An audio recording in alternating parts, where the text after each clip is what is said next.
Bienvenue. Aujourd'hui, on plonge dans les débuts, disons, assez agités de la paléontologie.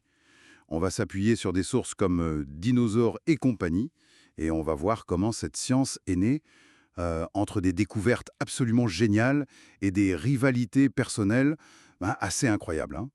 Figurez-vous que tout ça, ça aurait pu commencer bien plus tôt, genre 50 ans avant. En 1787, on trouve un os géant dans le New Jersey, probablement un hadrosaure. On l'envoie à un certain Caspar Wistar, un anatomiste, mais lui, il voit rien d'exceptionnel. Résultat, l'os disparaît. Complètement fou. Une occasion manquée, monumentale. Ah oui, mais il faut dire que l'époque était électrique, quoi. On avait Buffon qui venait de lancer sa théorie super controversée sur la faune américaine. Il disait qu'elle était dégénérée. Ça avait rendu furieux des gens comme Thomas Jefferson, par exemple. Dégénéré, carrément. Carrément. Du coup, il y avait cette espèce de pression, vous savez, pour prouver que le nouveau monde, il était vigoureux. C'est ça qui a amené à des trucs un peu fous, comme envoyer un élan un peu trafiqué à Buffon, ou imaginer des mastodontes, gigantesques. Le fameux grand incognitum américain, on leur mettait des défenses à l'envers, des griffes de paresseux gérants, n'importe quoi. C'était presque une affaire d'État alors, mais qui a mis un peu d'ordre là-dedans. Alors là, c'est Georges Cuvier, à Paris. Lui, il identifie correctement le mastodonte. Mais surtout, en 1796, il lâche une vraie bombe scientifique. Sa théorie des extinctions par cataclysme. L'idée que des espèces entières, hop, disparues. Ça remettait tout en cause. La vision d'une création parfaite, la grande chaîne des êtres, tout ça. Ah oui, ça a dû secouer pas mal de monde alors. Énormément. C'était si choquant que Jefferson lui-même, il espérait encore que l'expédition de Lewis et Clark trouve des mastodontes vivants. Incroyable. Et pendant ce temps, en Angleterre, il se passait autre chose d'important. Un peu par hasard, non? Exactement, William Smith. Lui, c'était un ingénieur des canaux, rien à voir a priori. Mais en 1796 aussi, il remarque un truc. Il voit que différentes couches de roches contiennent des fossiles différents, bien spécifiques à chaque couche. Et il comprend qu'on peut utiliser ça pour dater les roches les unes par rapport aux autres. La stratigraphie était née. D'accord. Mais lui, il cherchait pas forcément à comprendre pourquoi. Non, lui, c'était plutôt pratique. Mais sa découverte, elle allait avoir des conséquences énormes. C'est-à-dire, comment ça? Si chaque strate avait sa propre faune, ça voulait dire quoi? Ça confirmait et même ça amplifiait l'idée de Cuvier. Il n'y avait pas eu une seule grande extinction comme le déluge biblique, mais plusieurs, plein d'extinctions successives. La Terre avait abrité toute une série de mondes perdus. Et c'est justement sur la côte anglaise que ces mondes allaient commencer à livrer leurs secrets. Et là, on pense tout de suite à Mary Anning, j'imagine.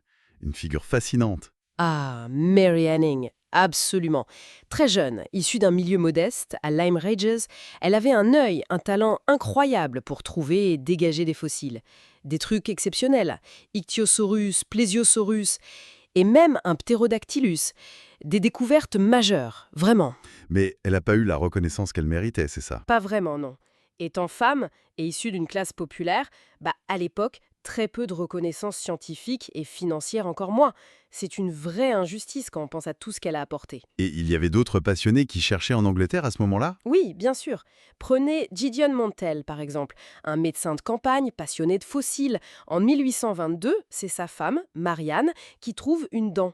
Une dent bizarre, Mantell enquête, il compare, il finit par réaliser que ça appartient à un reptile herbivore géant, totalement inconnu. Il l'appellera iguanodon. Révolutionnaire. Waouh.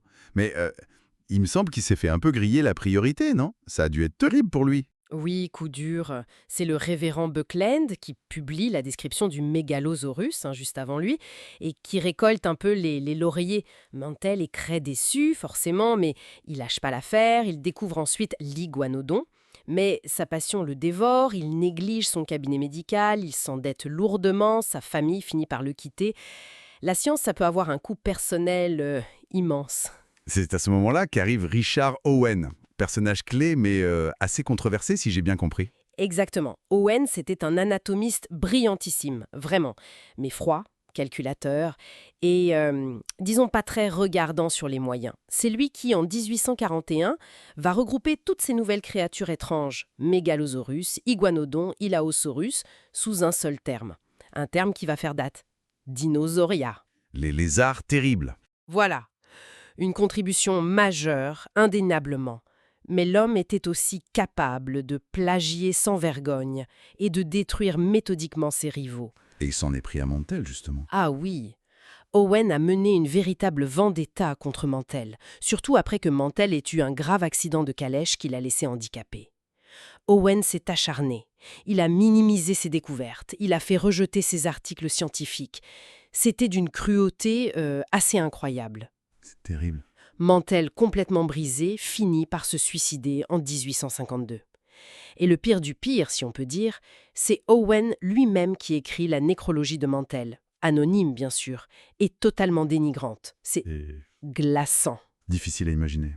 Mais Owen, il a quand même laissé quelque chose de positif derrière lui. Oui, il faut être juste. Malgré cette réputation sulfureuse qui a fini par le rattraper, il s'est fait exclure de certaines sociétés savantes. Il est à l'origine d'une grande institution.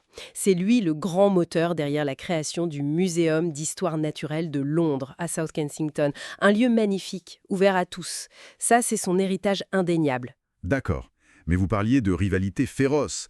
L'Angleterre, c'était juste un avant-goût, alors. Oh oui, comparé à ce qui va se passer en Amérique, c'était presque courtois. Ah, voilà. On arrive à la fameuse guerre des os, la Bone Wars. Exactement, entre Edward Drinker Cope et Othniel Charles Marsh. Au début, ils étaient amis, figurez-vous. Puis ils sont devenus les pires ennemis du monde. Leur compétition, c'était démentiel. On parle d'espionnage des équipes de fouilles, de pots de vin pour obtenir les meilleurs sites, de sabotage des découvertes de l'autre, d'insultes publiques d'une violence rare. Une vraie guerre, quoi. Mais, paradoxalement, ça a quand même fait avancer la science, cette guerre. Énormément, c'est ça le paradoxe.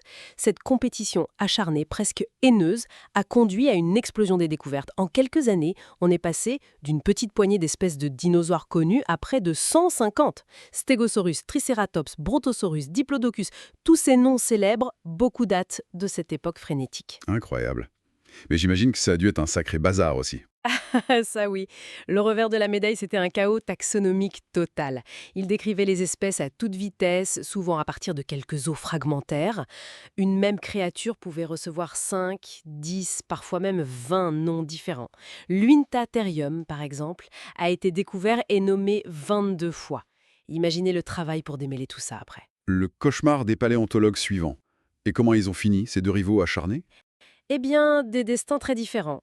Cope, qui était sans doute le plus brillant et le plus prolifique, plus de 1400 publications, est mort complètement ruiné.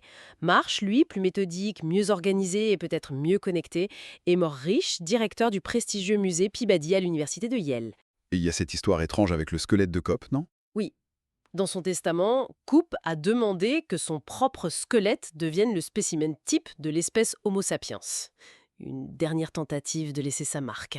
Mais ça a été refusé. Apparemment, son squelette montrait des signes de syphilis. Décidément. Quelle fin. Et voilà comment s'achèvent ces parcours hors normes. Owen meurt, controversé mais reconnu pour son musée. Beauclerk, lui, sombre dans la folie. La colonne vertébrale de Mantel, conservée après sa mort, est ironiquement détruite pendant le Blitz, à Londres. La Dandiguadon originale finit en Nouvelle-Zélande.